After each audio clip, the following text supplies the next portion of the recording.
This is a Renegade Media Network podcast. Obviously, you guys know I prefer organizations that flow counter to the mainstream narrative, and I've got the perfect one to tell you about. That would be Texas Scorecard. They were founded back in 2015 by a former Ron Paul congressional press secretary. They are Texas-based, Texas-focused counter-culture media organization. How cool is this? They've got podcasts, videos, live programming, a really nice print edition. They've got guest commentaries, very popular daily email newsletter that will highlight the biggest stories of the day. You can actually trust these guys without the mainstream leftist spin put on much of the news we unfortunately see these days. Their mission: disrupt statism and reconstitute self-governance. They do not want a seat at the table. They want to get rid of the table. They are pro-citizen. They will be your one-stop shop for Texas politics and news. That is for damn sure. I actually mean that because lately I wanted to know some of the stuff that was going on here. I DM'd Texas Scorecard to find out what was going on. They serve those who are tired of being lied to by the mainstream media. That would be you. That would be me as well. They do not align with any party. They work hard to hold lawmakers on both sides of the aisle accountable. Their reporting was directly responsible for taking down the corrupt Republican Speaker of the House, Dennis Bonnen. And check this out, the coolest part of this: nonprofit, no paywalls. All of the reporting is always free. You can find them on any social media channel by searching Texas Scorecard. Facebook.com/Texas Scorecard, Twitter @Texas Scorecard, and then they're on YouTube as well, YouTube.com/Texas Scorecard. You can find their free daily newsletter. Sign up for it over at TexasMinute.com. Go check out Texas Scorecard. You will not be disappointed. You are now listening to the Counterflow Podcast, a place for dissonant voices and unapproved opinions. You get split in fucking half, cause I call him the hologram graph, but I am the center inside the placenta of math. You clash with cyanide gas and die fast. Rhythmical equivalent of solids, liquid and gas. We smash your sinus with the power of Lorditis, but I am the virus inside of the iris of Cyrus. Here is your host and humble narrator, Buck Johnson. Hey, what's up, you guys? Welcome back to another episode of the Counterflow Podcast. Great to have you back with me once again. What a fun episode this is. So here's the backstory really quick. I went on a podcast called Debra Gets Red Pilled. It's hosted by a gentleman named Adam and his mother-in-law, Debra. As you might guess by the title, Adam is of the mind, he's like-minded, we'll say, to you, me. I don't like labels so much these days, but let's put him somewhere in the libertarian sphere. His mother-in-law, a very sweet, likable woman named Debra. I would put her in the neoliberal progressive category, let's call it that. You know, Clinton voter, Biden voter, Obama voter. She lives in the Bay Area, if that tells you. And you know, that's kind of what's going on out there. And avid CNN viewer was, you'll hear in this interview that maybe not so much now. And the idea of their show was he would bring up topics, current events, etc., and try to inform her of a version of the story, we can call it the truth, outside of the CNN version. Wonderful, unique concept. I went on there and I was very, very much into it. And I thought about it for days afterwards because I don't often get to speak with someone who will actually have an open dialogue and honest conversation about politics from the progressive left. Because as you obviously know out there, when you try to talk to these people about these things, it often they get to the insult area of the conversation very quickly.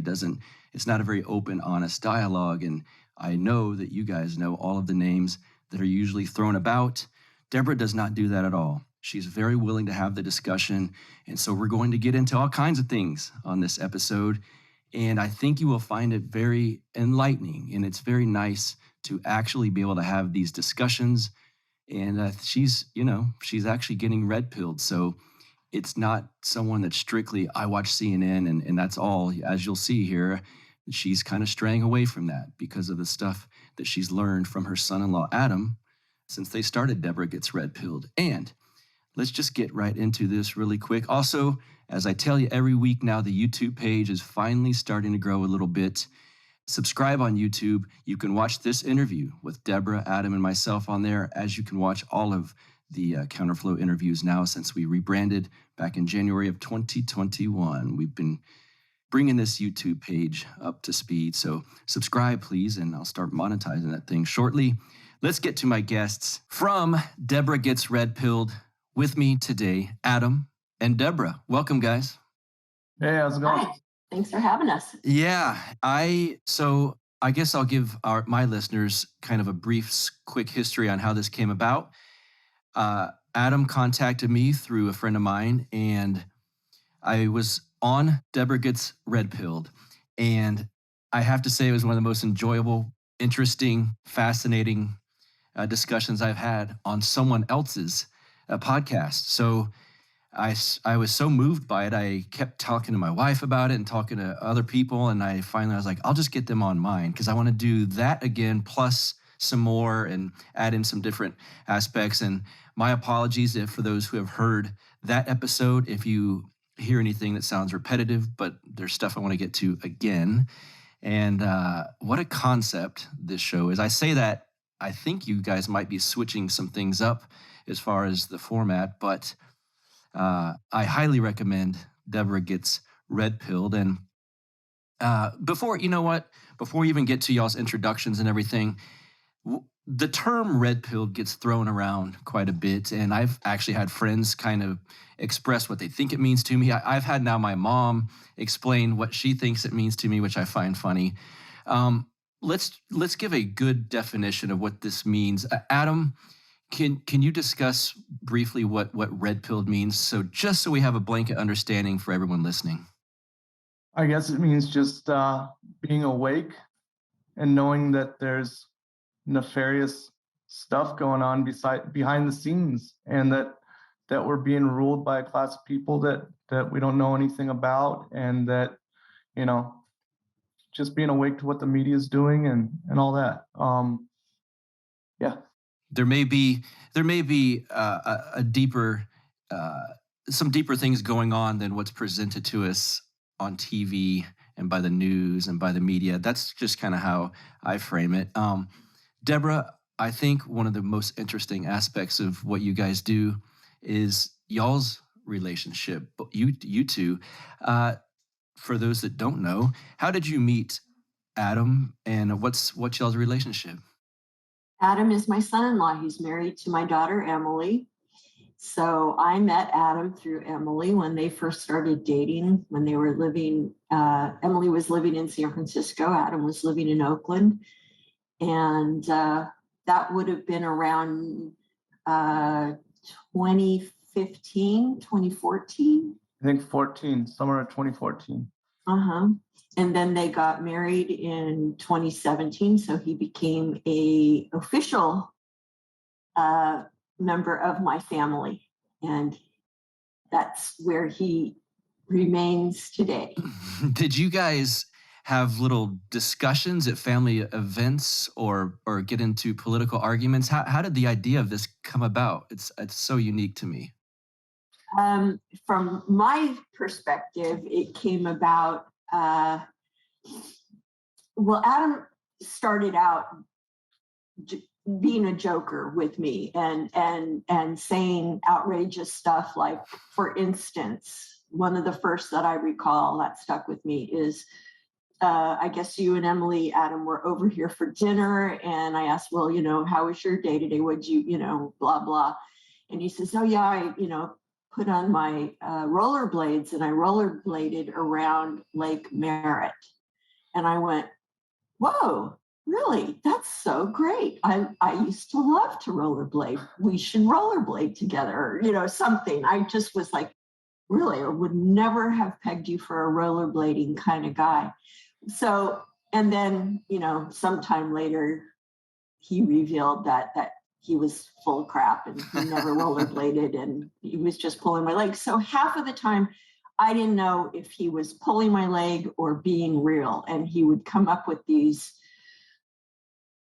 crazy statements. And I never knew if he was for real or teasing me again.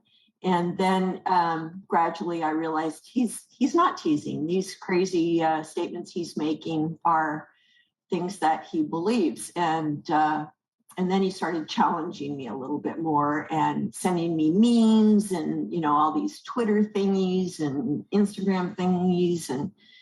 And then he came up with this idea. It was solely him, all on him. I had never listened to a podcast before. And so he had mentioned it and kind of let me digest it for a while. And I don't know, over a period of time, there was just one day when I think you were feeling down in the dumps and you needed something to cheer you up. And you said, why don't we just do this? And I just, in a moment of weakness, said, okay. And I guess also it would be helpful, just again, for like a ground level understanding. We'll get into broadly what each of y'all's politics are. Adam, I'll let you go first. Politically, kind of explain to my audience where you are.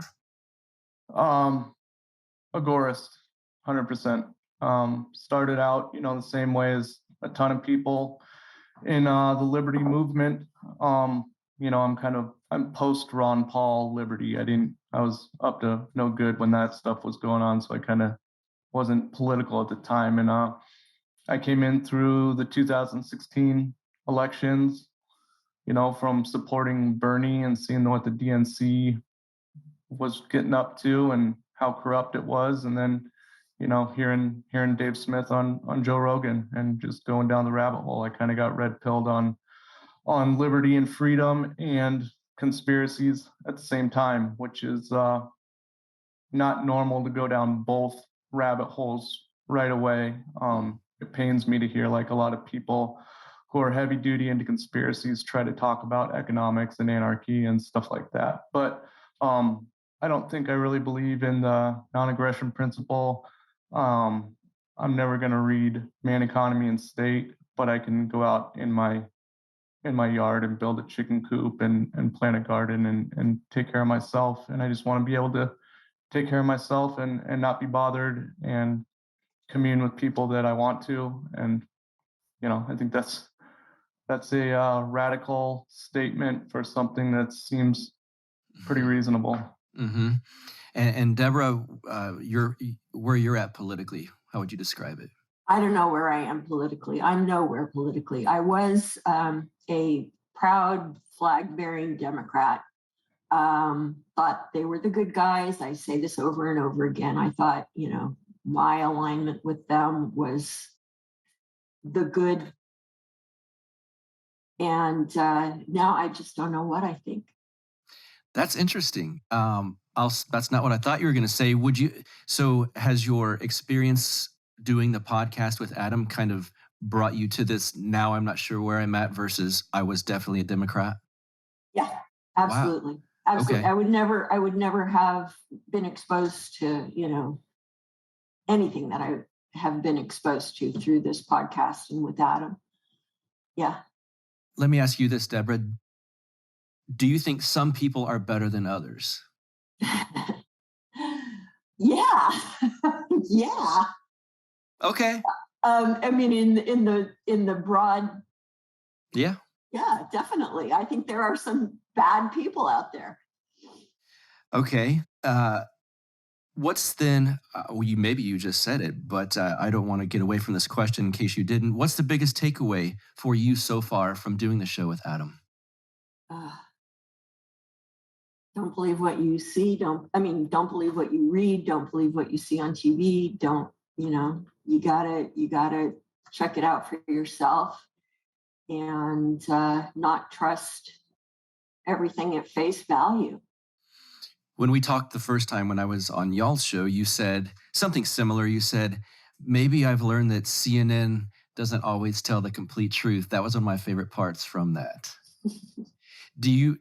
Does that realization make you feel any resentment towards kind of mainstream media outlets? Like, you guys, you had me for a long time and I believed some of this stuff, or do you think it's just part of the business model? Do you have any contentious feelings towards mainstream media?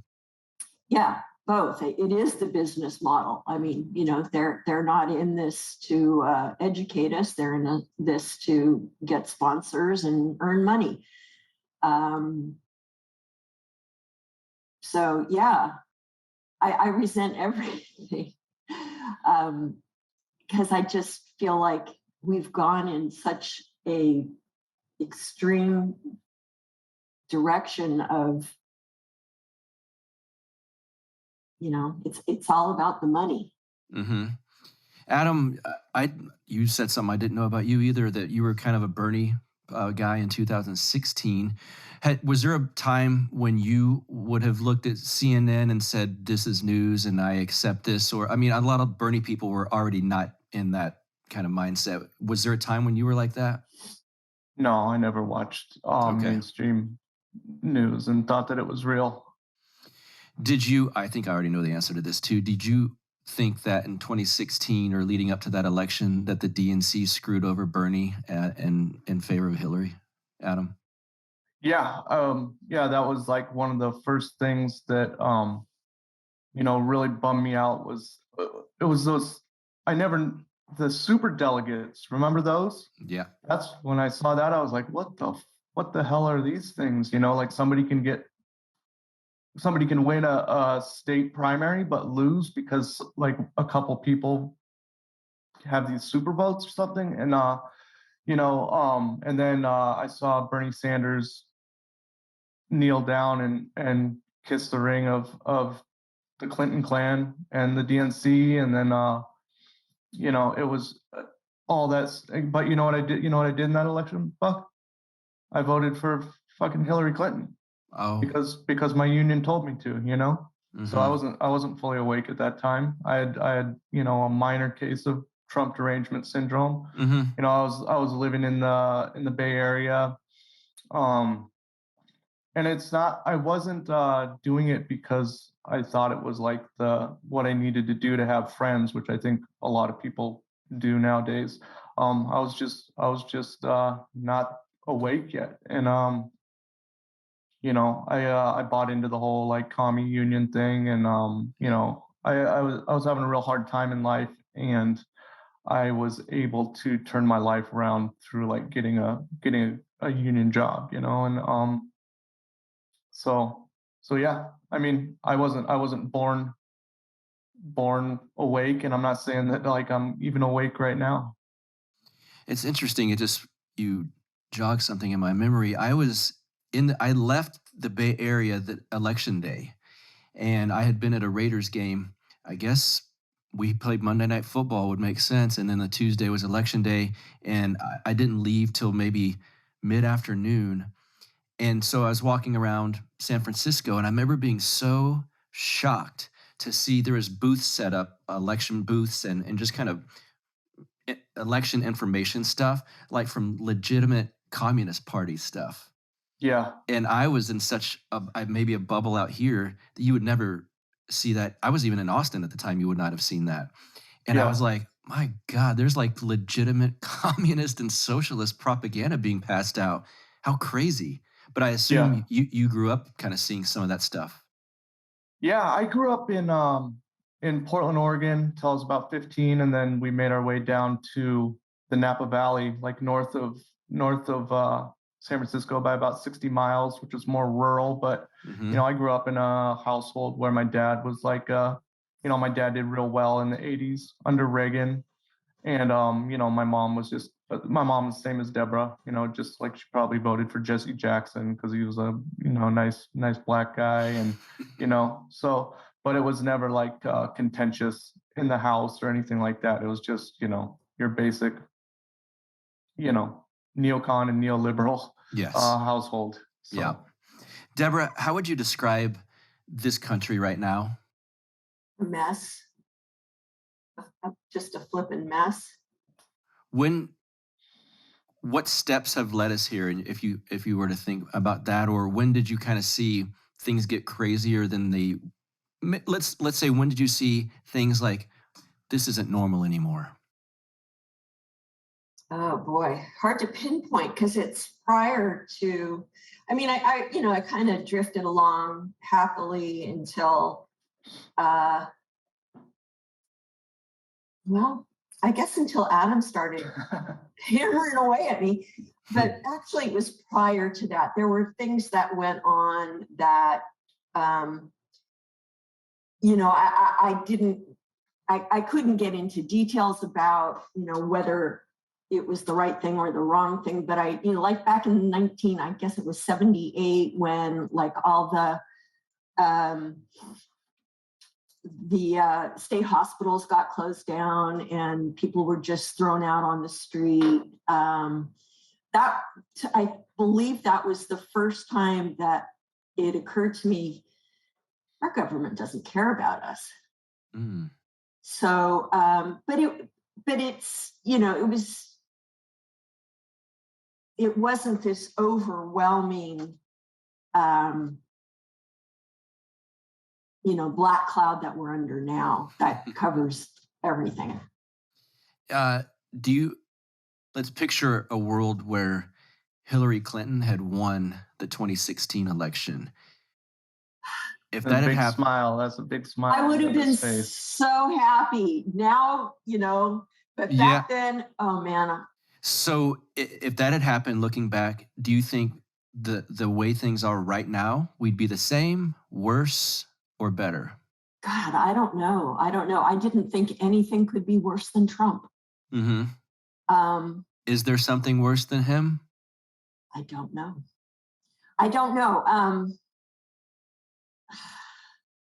I think he was dangerous. I do. I think he, not even from a political standpoint, but just as a human, I think he's a horrible human being. And Hillary Clinton? I wasn't confronted with her every day like I was with Trump. I'm sure it probably would have been equally nasty. Well, do you think the media would have presented her in a nicer light than they did with him? Yeah. Did you know up to the media? At least the media that I listened Sure. to. Right. Did you know leading up to their election that she had told her media sources to focus on and play strictly his rallies? Because she thought if the public sees him, that they will hate him more and not vote for him. Yeah, she thought he'd be an easier foil to beat in the election. Is that what you're getting at, Buck? Yes, yeah. Yeah. I would have thought that. Did she want him like over Jeb Bush? Yes. Okay. Wow. Oh, I see what you're saying. Yeah. Yeah, because she thought he would be an easier foil. Yeah. Yep. And Adam, she didn't want to run against one of her best friends too, So. Yes. Bush family? Yes. If you need anything CBD related, I've got the store for you, PalomaVerdeCBD.com, and I've got a promo code for you, BUCK, B-U-C-K. Check out, get you 25% off of your order. They've got everything you'll need that's CBD related. They've got tinctures, they've got salve, they've got these soft gels, they've got an amazing sleep bundle. Check that one out. And I've told you before, the pet stuff, the pet CBD tinctures, the CBD dog chews. My French Bulldog Lux walks like a new man now. A new French Bulldog man, that is.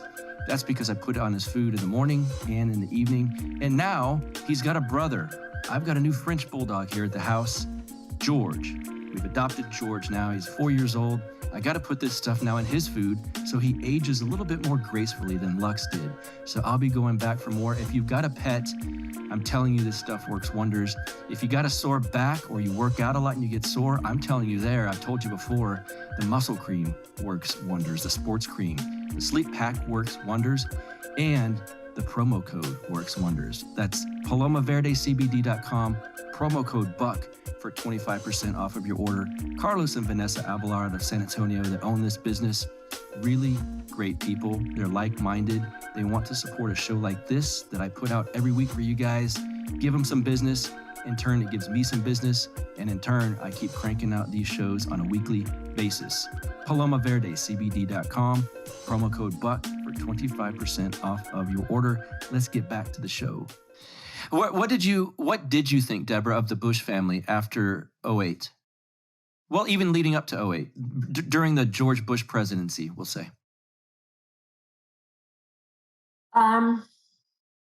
Well, I thought they were, warmongers, and what is it? The industrial war complex? Is that the military right? The military industrial complex? Thank you. Uh-huh. I thought, I don't know what else. I mean, that's a good answer. I thought the same thing. I mean, I still do. What do you look back now at George Bush's kind of personality and miss that at all? Did it seem more presidential? Well, he was a pleasant man. A great painter. Because there's been media voices on the left that are kind of presenting him as kind of a heroic or a good person. God, we don't know garbage. We don't know anything. Yeah, he was just making the rounds on 9/11, Debra, talking to people, saying how January 6th was worse than 9/11, of course, because he's kind of on the hook for that. But he dances with Ellen and he holds Michelle Obama's hand. Mm-hmm. He's great. So it means he's a good human being, because he's he's right up there with John McCain. Reach across the aisle. What did you think of January 6th, Debra? Or let's see, what do you think of it now? Well, I do still believe that there was a lot of, violence that occurred that day. And I do believe it was incited by Trump. I understand. I don't know. Do you think should the people that were there be labeled as domestic terrorists? Labels are just a way to attack one another. If I use the label, then I'm. But I mean, it certainly puts them in a worse light if the government uses that label as far as doling out their punishment, as opposed to someone who violated property restrictions or something like that, trespassing. But it was more than just trespassing. Okay. And maybe again, I'm just falling prey to the spin that the news, the media puts on it. But it seemed more than just property damage to me. Adam, from your perspective, do you think, despite what you would classify them as, or what the media would classify them as, do you think those people on January 6th made a mistake and it brought, let's say, put them under the microscope? Like made a mistake as far as putting the eye of a Sauron on them. Basically, do you think fighting the system as they thought they were doing and peacefully protesting as they thought they were doing, do you think, as for the right wing in America, they did more harm than good? Oh, wow. Yeah, I think that, I'm a conspiracy theorist. I think that whole situation was all planned out, and there's tons of agent provocateurs there, and I think the cops let them in. I think that whole day was choreographed and went exactly according to plan as they want. So yeah, I think it was used, and I think they're able to usher in this whole new. It's just they have no creativity. There was this whole white domestic terrorist thing in the 90s where we had Waco and Ruby Ridge and stuff. Then they used the Patriot Act and used it for Muslim extremists, and all the Republicans agreed with it then and thought it was a great deal because it was going after the towel heads, and now they're using all that stuff to go after people that are like them, This is something we discussed when I was on y'all's show. One of the biggest issues we're all facing right now is that Joe Biden using OSHA to implement vaccine mandates for companies that have 100 or more people. I know there's a caveat in there somewhere that, well, there's an option you could show a negative COVID test or something like that. From what I've seen, that little option seems to be kind of pushed to the wayside. And most companies that are doing this are doing, you need the vaccine or you're fired. And they're having creative language. A friend of mine in the podcast world, I guess I won't say his name just in case, but his company said, okay, you won't get the vaccine. You've got this excuse why you don't want to get it, whatever that's called, exemption, whatever, this kind of thing. But you're employed with us, but you're getting mandatory unpaid leave. So they're getting creative with these, with how they're firing people. However, I think now, before I ask the rest of the questions, and I know the answer to this, Debra, but just so my audience does, how do you feel about the vaccine mandate? I think it's awful. I think it's terrible. I don't think anybody should mandate anything, that goes into my body or anybody's body. However, I did get the shot. Yes. But I think that's a horrible policy. I think it's just horrible. What about schools? I don't think that anything should be mandated. Okay. Yeah, Newsom just mandated it for kids over 12 in California. Mm-hmm. Interesting that, that didn't come out before the election, but. Yeah, before the recall. Right. It probably, Debra, to be honest, it probably wouldn't have made a difference in California. I don't think it would. Before. It would not have made a difference in California. I don't think so as well. Adam, are you able to talk about the issue that you face with the vaccine mandate coming down? Yeah, I'm an open book. Okay. Well, talk about that. I know it's possibly going to affect your livelihood. Yeah. I'm a union elevator constructor, elevator mechanic. I'm a journeyman. And I work for a gigantic global conglomerate out of Germany who, unsurprisingly funded the Third Reich. And they're the ones that are going to be asking me for my papers pretty quick here. But they're sending out emails, weekly to my work email with these just really vague statements. They're not gonna enforce anything as long as they're just gonna do what the government says. But I think they're sweating it a little, Buck, because I think enough people in the company are gonna just say no.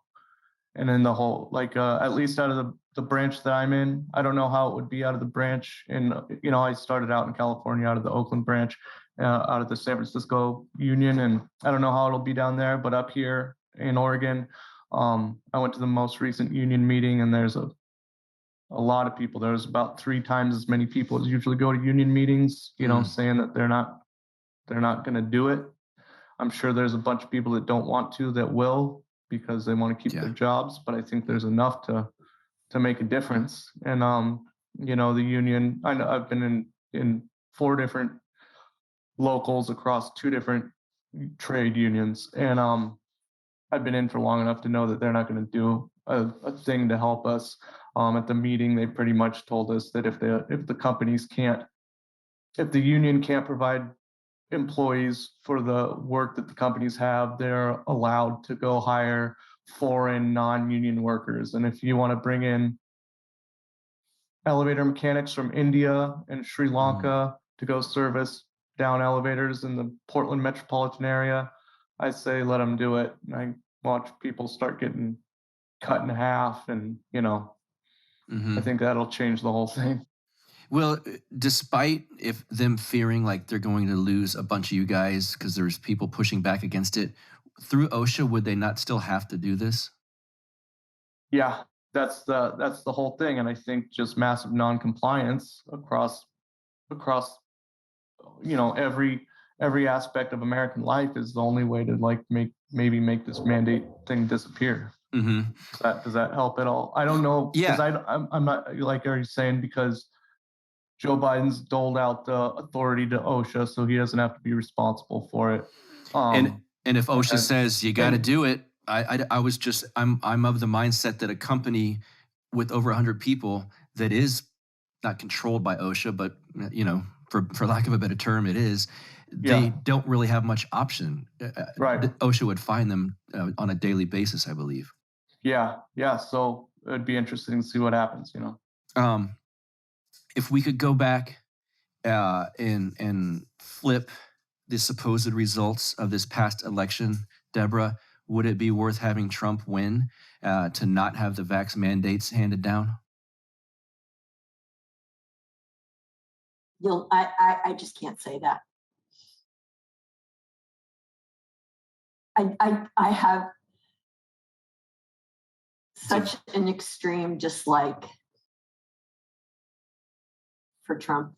What about him? What about him elicits the most the visceral? Because it's we talked about this when I was on y'all's show, and it's like if you guys are watching this video, you can see like the thought of the man makes Debra cringe. What is it about him? Everything, even long before he was in politics, he was just a gross human being. He's just a gross human. But he was loved by people on your side. He used to be on The View all the time, I don't watch The View. Sorry. No. Is there a handful or any policies that come to mind when you think, I don't like this policy XYZ from Donald Trump? Or is it just his being? His being. Okay. Sorry. No, don't be sorry. I think it's interesting to think, but like, why doesn't Joe Biden just give you the willies like that too? I don't really know. I mean, I don't hate people. I don't. But I just hate Donald Trump. How much of that hate do you think was instilled into you from watching mainstream media for so long? No, prior. When he was in the 80s, I found him disgusting. Did it get worse as he ran for president and became president? Oh, well, it got worse when everything he did, Trump Tower, Atlantic City, everything he did, I found despicable. You should go back and listen to Buck's interview with Jack the Perfume Nationalist, and I was just thinking, hear what he says about these people's hate of like 80s culture and bright colors and how it's all morphed into just like gunmetal gray and white. I'm not going to get into it unless you listen to it. But that's interesting. Yeah. Yes. Yeah. Do you read HuffPost? Do you use them as an outlet at all? Okay. Have you seen from the left? Let me ask you this. Let me phrase this a few different ways here. Do you think in mainstream America that, we'll say for lack of a better phrase, both sides are represented equally kind of across institutions and whatnot? Or do you think, like, let's say the left has a bigger say in what goes on, or the right has more of a say in certain areas, generally broadly across the United States? Who has more control over how things are run? I think the Democrats. Okay. Is there areas or institutions you think are strictly right wing that have a big say in how this country's operated? Probably. I can't. I mean, I'm not able to. What would they be? There's nothing. Yeah, I guess not. I guess not. I mean, it's like the media is over everything, and that's the influence. Yes. And I would say that the media is more controlled by the Democrats than anything else. Something I've been thinking about lately, I'm starting to think the media has more control and say over how things happen than the federal government. The Democrats may be run by the media, Debra. Because think of if the media came out right now for the next 3 months and soiled Joe Biden's reputation. They could do that if they wanted to. Or or they could pump him do up. To like Cuomo. Sorry, Yep. Buck. No, that's exactly right. That's like, a very look good what they can do to Cuomo. He can go from being the darling, hero, everybody loves him, including you, Deborah, to, you know, it took about 2 weeks to do to him what they did to him. And if you listen, there's people, the guy's been on Thaddeus Russell's show, said that all that sexual harassment stuff is bullshit. Like, it didn't really happen. They wanted him out for a different reason. There's a sentiment that some of us feel is directed at us from the left, and this is just an example. This is a senior national editor at Huffington Post with 57,000 followers on Twitter. She's got a comic across her Twitter page at the top, and it says, "Ma'am, what is it that keeps you going? My desire to crush my enemies and my sense of wonder." Do you ever sense, kind of looking in on how things, that you're more on the red pilled side than you used to be, does it seem like institutions on the left and people within the elite left would like people like Adam and myself crushed or gone? Yeah, probably. Yeah. What gone? What do you think gone means? Oh, well, I don't know what gone means, but they Do you think they'd prefer that I'm living under a bridge or gone? If I'm living under a bridge, it does create jobs for those people. What does living under a bridge mean? Just ruined, homeless, no job, not able to have my property anymore, you know. No impact in society. Yeah, that's probably preferable because they can blame it on you. You know, they don't have to take responsibility. But you don't think that they'd want crushed and gone means dead? Oh, shit. God, I hope not. I don't know. I mean, that is such a leap for me to think that our government would do that. But, you know, governments have done that, you know, through history. And powers that run government, you know, there's a lot of even elements at CNN, you know, what you see, they might think of MAGA America. What's the question? I assume you see elements at CNN, messaging put out through CNN, that they look at the Trump voters as lower than second-class citizens. Oh, yeah, they think they're ignorant. Mm-hmm. Do you think that? I wouldn't. I think that there are some aspects of the MAGA that, are, but it's the same on both sides. I mean, there's ignorance on both sides, but I think they focus on those people. The media does? Yeah, to make them look stupid. Is there things that you've learned doing this podcast with Adam, that you kind of maybe don't even say openly yet, but you suspect could be true, that it's kind of tough to even confront that it could be true? Yeah. Oh, 100%. Is that common throughout, I suppose? Yeah. In other words, I think I would say this, there are certain things that hit you when you realize it's real, that it's really nice if you could just push it back out of your head and go, I don't even want to think about it. I don't want to focus on that. All of it. Okay. All of it. But now it's kind of hard to turn back on some of these things. Right. Is there something that pops in your mind if I say, what's the hardest truth that you've uncovered in this journey that kind of hurts to even realize?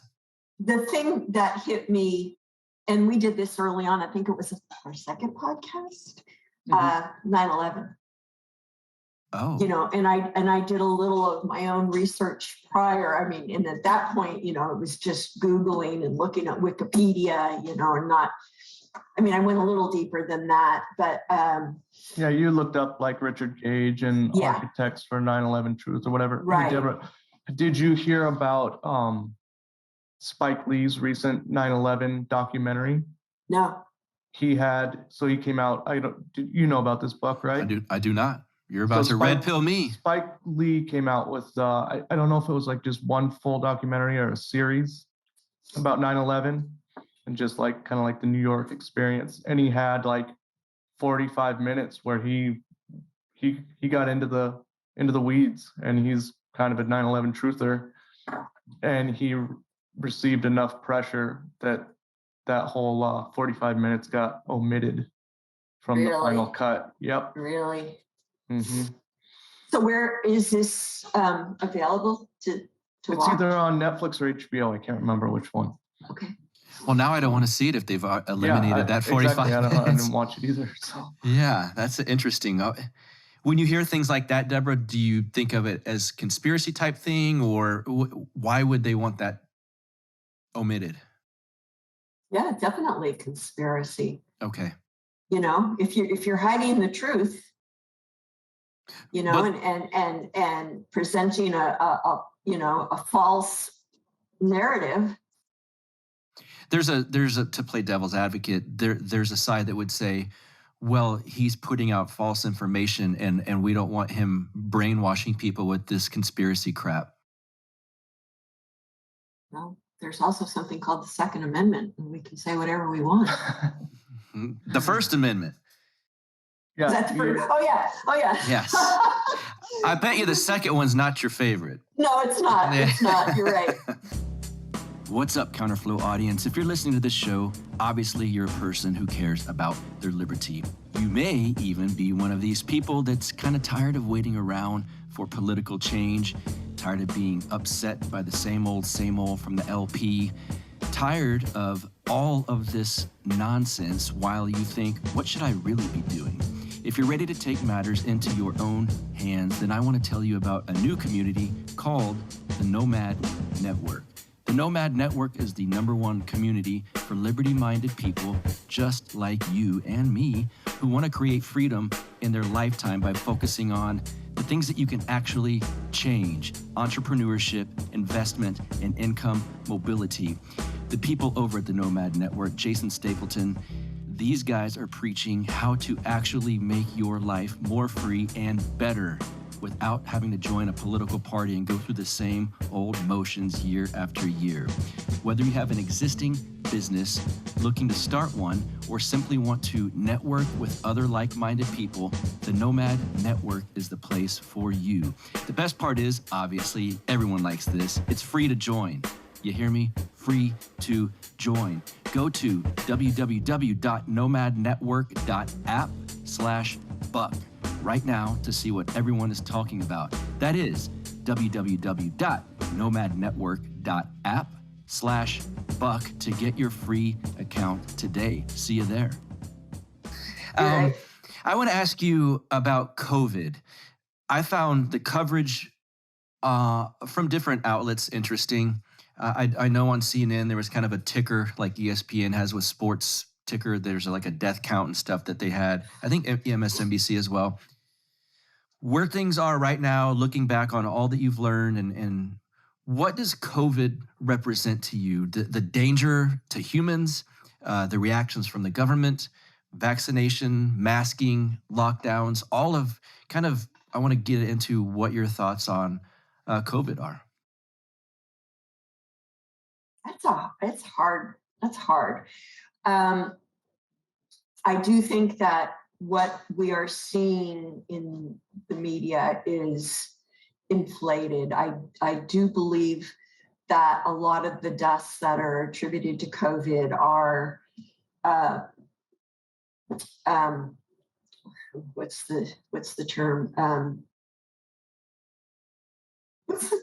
Misattributed? I mean, you're saying people are saying that they're attributing the death to COVID when and it's not. They entered the hospital with something else. Yes. And maybe they tested positive for COVID, who knows, but they're attributing the death to the COVID virus.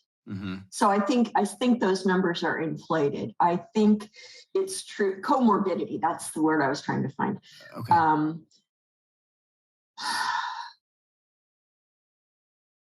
I don't know. I don't know. I don't know. I hate all of it. If I were to say COVID-19 appears to be a virus that has a bad effect on people with comorbidities, and most normal people without comorbidities could go along with their life and be fine. Would that be correct in your mind, or would you say no, maybe not so much? No, I don't know. I think were some of the measures that the government took in regards to COVID fair, unfair? Let me ask you this: how did Trump handle it in your mind? Well, I think there was so much misinformation, and perhaps it was because where I was getting my news, but there was so much misinformation, and I think he's not a scientist. He should have let the experts relay the information. I think he caused, just by acting like he knew what he was talking about, created a lot of mistrust and a lot of chaos that didn't need to happen. If on the fact that he let states kind of do their own thing, would you have preferred that he kind of do one national move, or let the states do their own thing like he did?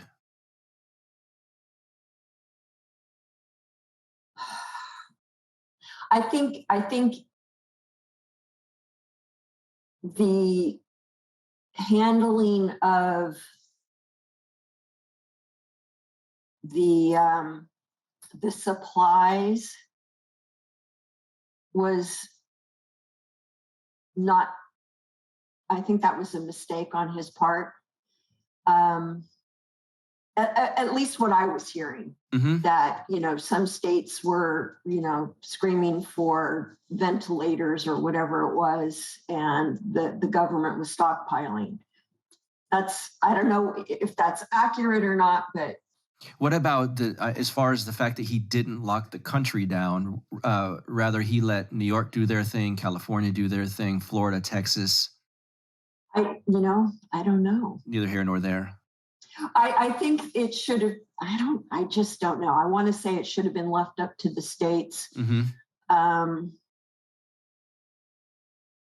Maybe according to how each state was being hit by it. I don't really know. I don't know the science. Sure. How did Gavin Newsom handle it in your mind? Not well. I mean, and now he's got everything with the school mandates. Not so well. What did you think of the lockdowns? Well, when he showed up at that restaurant in Napa, that kind of took, he just like cut himself off. Did that, I'm curious. I'm glad you brought that up, because I haven't really spoken to many people about it. I actually have a friend that owns a salon in the Bay Area, and she said something like, yeah, he shouldn't have been caught on camera, which I kind of thought was interesting take on it. What did that mean to you when you saw what he was doing there? I thought that was dumb as hell. It was stupid. I mean, you can't talk out of both sides of your mouth and then expect to, have the respect of the people you're supposed to be leading. Did it make you think at all, maybe he doesn't believe that it's that dangerous? Yeah. And what about with Pelosi in the hair salon? I assume you saw that thing go down. Yeah, and I don't know what the real story there was, but again, same thing. That was stupid, and you can't speak out of both sides of your mouth. Do you generally trust big business and big corporations to do what's best? No, they're not in it. No, they're in it for the money. What about the ones that make the vaccines? Same. If you go back, Deborah, and if you go Google who has like the largest criminal payout in the history of America, who do you think might come up? Probably some pharmaceutical. Pfizer. Do you know which one? Oh, sorry to ruin that. Starts with a P and an F. Oh, brother. Was it $3 billion, Buck? I was just listening to a podcast before where they were talking about it. I don't know the number, but I have read that a few times. And I believe they're, no pun intended, immune from any lawsuits. Mm-hmm. They're not liable. They can't be held liable for any damage that's done. Isn't that right, Adam? Yeah, that's correct. It's there's this whole 1986 Act where, you know, they were having so many adverse. Sorry if I'm going to get you kicked off YouTube right now, but they were having so many adverse vaccine, injuries in children. All these vaccine companies were like, we're not gonna, if we can be sued for these vaccine injuries, we're not gonna make them anymore. And so that's where in 1986, the schedule increased and these companies became immune to retribution, or whatever the correct term in that situation would be. And yeah. What do you mean the schedule increased? What does that mean? Kids that were, so I think that they were your daughters got okay. more than I got. Uh-huh. Yeah, gotcha. Starting at a certain year. Out of Joe Biden and Donald Trump, which do you know which candidate was more supported by big corporations and big banks? Deborah? Well, I'm going to assume it was Biden. Mm-hmm. Does that trouble you in any way? Or sure it does, yeah. But was there someone in the field of the Democrats that you would have looked at and said, I can trust this person more than Joe Biden? Or is Bernie Sanders? Bernie, yeah. Did it seem like they screwed him? Absolutely. Just as South Carolina results came in? Yeah. Just saying he's, too far left. He's not electable. Yes. An anchor on MSNBC, it's the one that looks like Rachel Maddow that's a man, and I cannot remember his name. I believe he referenced Bernie supporters and likened them to Nazis, the brown shirts. What is that little guy's name? I cannot remember off the top of my head. Chris something, but and then remember they did the whole Elizabeth Warren sexist thing too. Yes, that Bernie was sexist against Warren. Yeah, that's right. I got one for you, Deborah. We have not talked about it at all. What does libertarianism mean to you? Freedom, being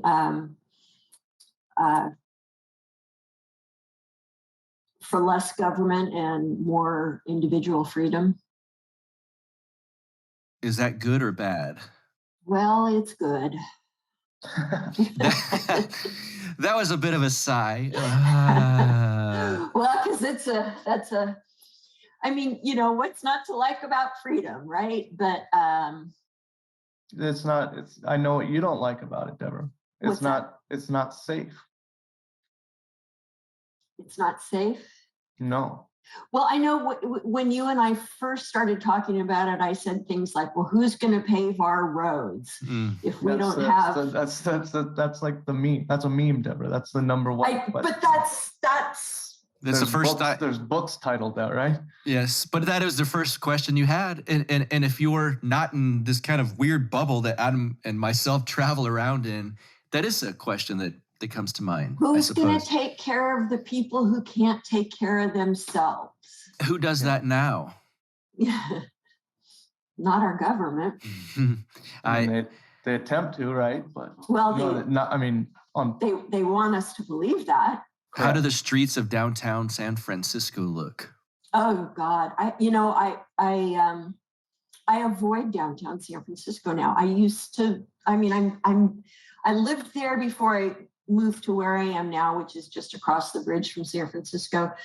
San Francisco is a great city, great city. It's no longer. It's world class. It's one of the most beautiful cities in the world. Sparkling, It's a special place. Yes. Loving. Yeah, there's a ferry. I would ride rent a bike, go across the Golden Gate Bridge down to, what is that little town right there called? I cannot think of it. Sausalito, yes. Have drinks, wine, beers. Get on that ferry that goes back across, and just looking at it, it hit you like, what a marvelous city this is, and it's so unique. Magic. And it does seem to have gone downhill since the last time I took that. Filthy. Why do you think that is? Why is that? I don't know. I think a lot of it, started in 2008, and then, the whole .com industry, and I don't know. I mean, it's unaffordable now, and it's so much worse than it ever was. Mm-hmm. Who's been in charge of San Francisco for the past 80 years? Democrats.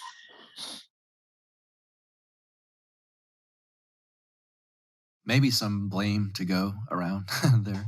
One of the interesting things, too, I love talking with you about was you cringed again when I brought up the name Ron DeSantis last time. Not as bad as you cringed when I said Donald Trump. I'll give you that. How do you think he's done in the state of Florida as far as quality of life for the people that live there? Oh, God, I don't know.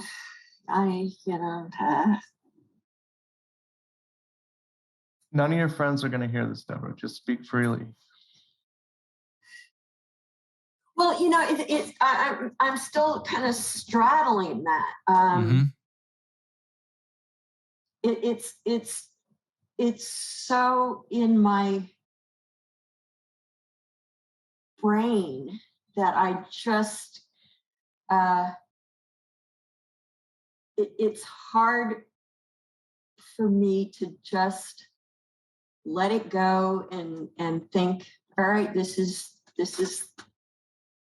what I've always believed is wrong, and now I have to accept that I don't know. No, I just don't know. This is powerful. It's still like a visceral, guttural. Yeah. That. Do you feel like if you say it becomes real?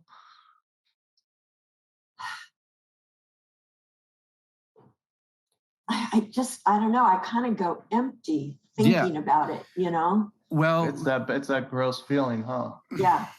If we have said, kind of come to terms on that, more liberty is good, freedom is good. Which governor was more on the side of freedom and liberty for his constituents, Newsom or DeSantis? The guy in the left-hand part of the country.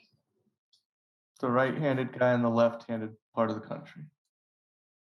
Yeah. Well, wait. Yeah. Looking at a map, it would be the right-hand part of the country. Right? You just don't want to. Yes. Would it be easy? Wait. Would it be easier to? Yes. There you go. He was more pro-liberty. Yeah. Would it be easier just to call him Death Santis for a few more times? Okay. Just right. teasing you. I'm messing with you. I didn't like the mandating that masks were not allowed. Just like I don't like mandating that you have to wear masks. He's not saying that you can't wear a mask though. He's saying that the places can't enforce you to. You'd still be allowed to if you wanted to, or if your kids wanted to wear one. So that was. Did you think that he was like making it illegal to wear a mask? That he was withholding funds from schools that mandated masks. But that's not making it illegal to not wear one. Excuse me, illegal to wear one. You can still wear one. Yeah, you're right. You're right. He just doesn't want a school to force yeah. the kids to do that. So that's a good thing. To Buck and I, that seems like more freedom, Debra. I know it does. And I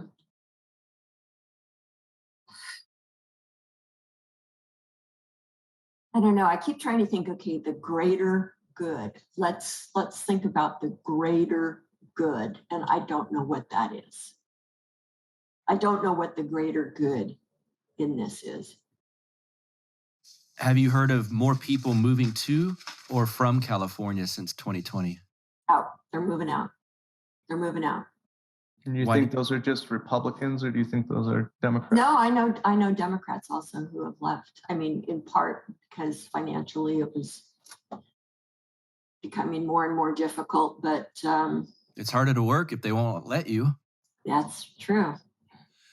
How's the mask situation where you're at in the Bay Area? I think I mentioned last week that I had gone over to Berkeley and was shocked to see people wearing masks. I was in where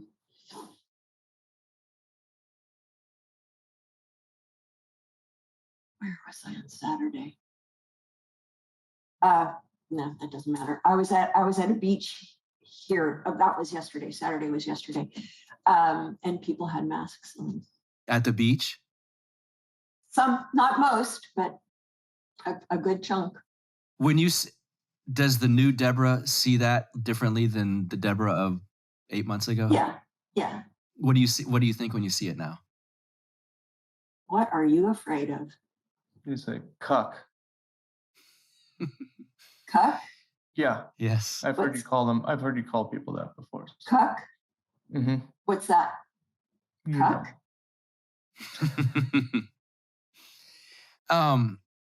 It also surprised me, and again, this is my bubble versus yours.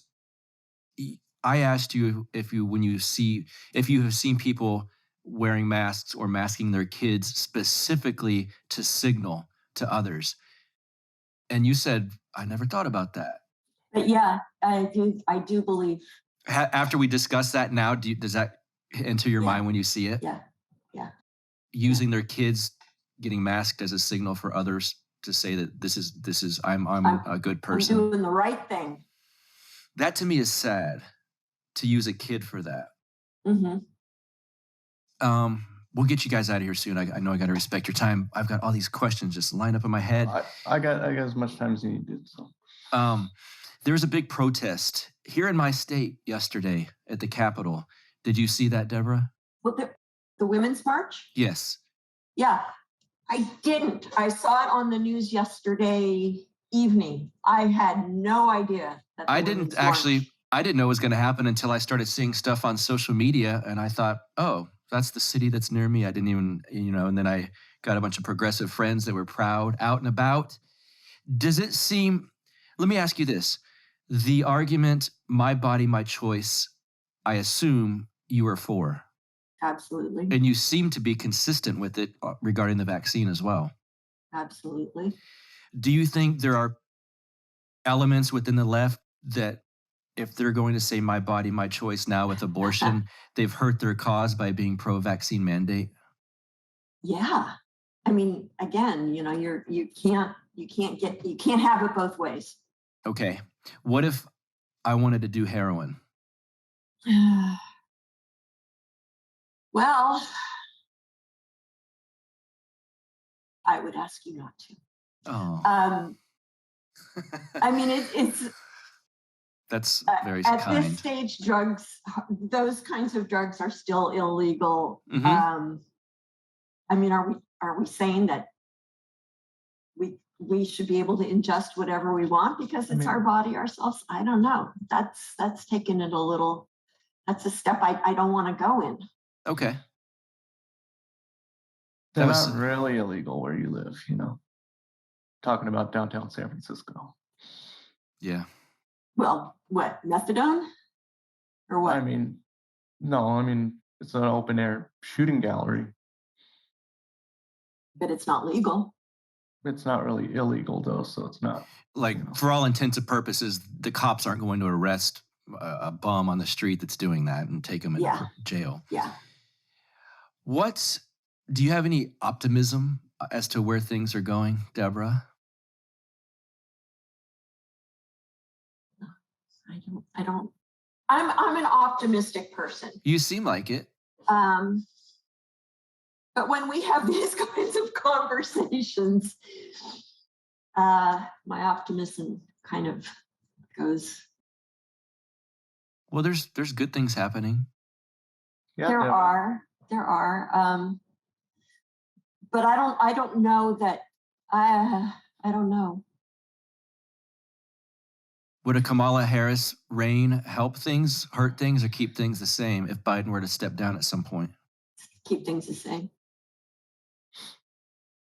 Let me ask you this. I keep saying that. Sorry to my listeners. I hate when podcasters jump on one phrase, but this is so exciting to me. Can you name a Republican that you like a lot? No, not off the top of my head. I'm sure there are. Can you name a Democrat now at this point that you do? Same answer. Oh, good. Okay. Adam, what have you learned from doing this show with Debra? I've learned that cognitive dissonance is real. It's a real thing. I've learned that the power of the media is crazy. I've learned that there's different kinds of people who just, I don't think, it's just, as long as I talk to Debra, I love her more than anything. We're never going to see the world the same way, and that doesn't always have to be bad. Mm-hmm. I think people with different views can get along fine, and I just wish that more people I hate reducing things to left and right, Mm-hmm. but I feel like, it's so crazy that I'm more in favor of the right wing than the left now. But I just think that,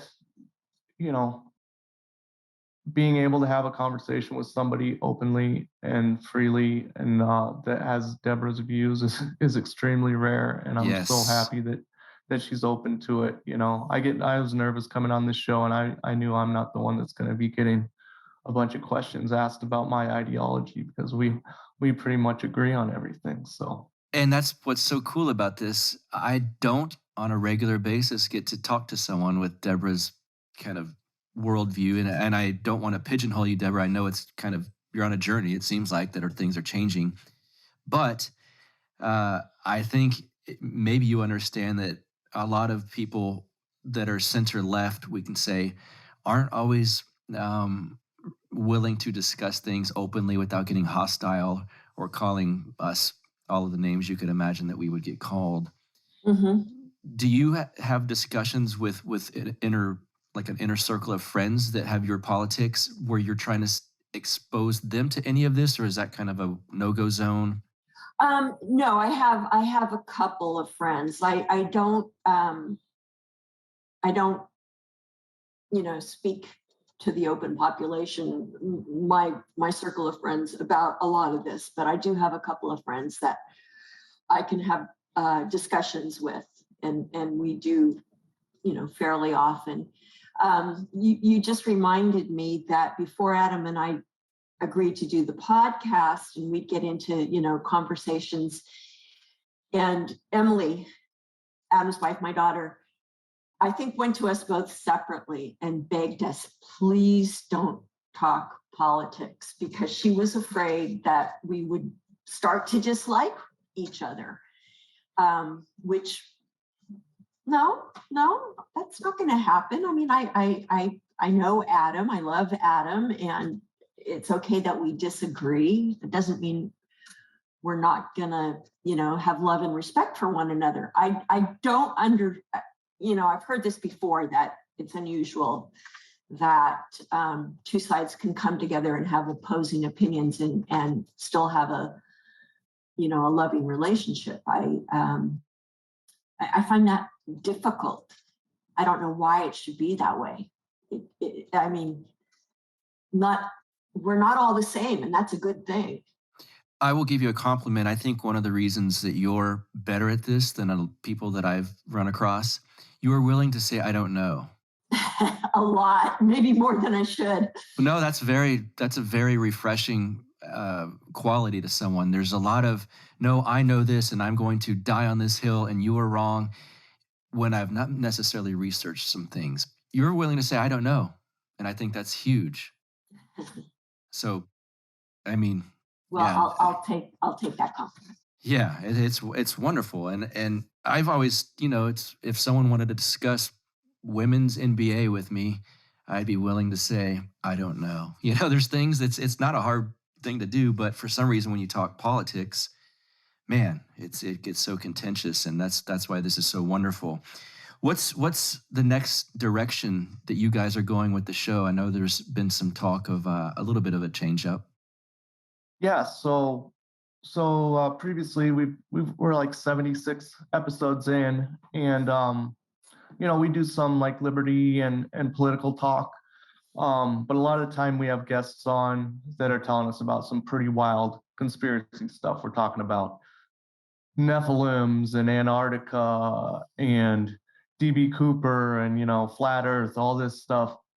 And as fun as it is, a lot of the time I think my goal of this show is to get Debra just a little bit more awake to what's really going on, and I don't think that was helping as much. So I think what we're gonna do is, my wife and I just bought a 15-acre homestead out in rural Oregon. So I'm gonna split the podcast up into 3 different shows. I'm gonna do a homestead kind of progress show with my wife. I'm gonna do a conspiracy show, like hardcore conspiracy, wild stuff, with my friend Paul. And then Debra and I are gonna just have a one-on-one show, maybe have guests every once in a while if we can get like a doctor or somebody on like that. But we're just gonna talk about different things. I want to know about her past. I want to know what kind of car she drove in high school, and just see where the conversation takes us. I remember hearing Dave Smith a couple shows ago. He talked about how he thinks you could take a word like freedom and it can mean totally different things to totally different people. Like, what it means to me is just complete isolation and being left alone with just doing my own thing, and to other people it could mean a whole bunch of government programs that help poor people. So I'd like to get into some talks like that. And this was awesome, Buck, because we were able to keep it super civil, get into some weird territory, and just be really nice to each other. And Debra and I have had some tough shows recently, and pain is the cornerstone of growth, is what they say. So I think we're going to get into this new path, and I think it's going to be fun and good, and I think it's going to be beneficial for everybody. And I'm just happy that I get to keep talking to Debra, and she's a beautiful person, and I'm really glad that this did the opposite of what her daughters thought it was going to do. It's brought us much closer together. So I'm closer with her than my mom, so it's good. Any parting words, Debra? I love you, Adam. Parting words. This has been great. It's been great. And, Buck, you deserve a lot of credit, because your manner just put me at ease, and I'm a people pleaser. So you made me feel comfortable being able to, speak a little more freely. Freedom seems to be the word. Texas gentleman. I try. This has been my pleasure. Both of you guys are so likable and great. Adam, Debra, thank you guys so much for being here on Counterflow. Thank you. Thank you so much for having us, man. It was awesome. All right. I hope you got something out of that conversation. I'd love to hear your thoughts. Message me. However you guys communicate with me, tweet at me, email me. I'm interested to see what you think about that episode. And normally I said I'm going to read the reviews that you guys leave me on iTunes. I'm still going to do that. But as I record this, we're about to set up here for Renegade University Weekend Live here in Texas. So I got to get going. And it will have already happened when this comes out. So hopefully I had a good time. Hopefully I met several of you guys, and we'll talk about it next week. Like I said, subscribe to the YouTube channel, Counterflow with Buck Johnson on YouTube. And let's see, what else? Oh, yeah, don't forget that trip I'm doing in December to Sayulita, Mexico, December 10th through 12th. And that's being put on by Johnny from the Peddling Fiction podcast. And there's going to be a link in the show notes page for this episode and every episode leading up to it. If you want to find more information about that, click on it and come party with us in Mexico. The website is counterflowpodcast.com. And I got to go get ready for Renegade University, Texas style. Talk to you guys soon. Have a great week. See ya. You get split in fucking half, till I call the hologram graph. But I am the center inside the placenta of math. You clash with cyanide gas and die fast. Rhythmical equivalent of solids, liquid and gas. We smash your sinus with the power of Lord Titus. But I am the virus inside of the iris of Cyrus. Like the sound of the Counterflow podcast? Our audio production is provided by Podsworth Media. Check them out at podsworth.com. This has been the Counterflow Podcast, a part of the Renegade Media Network.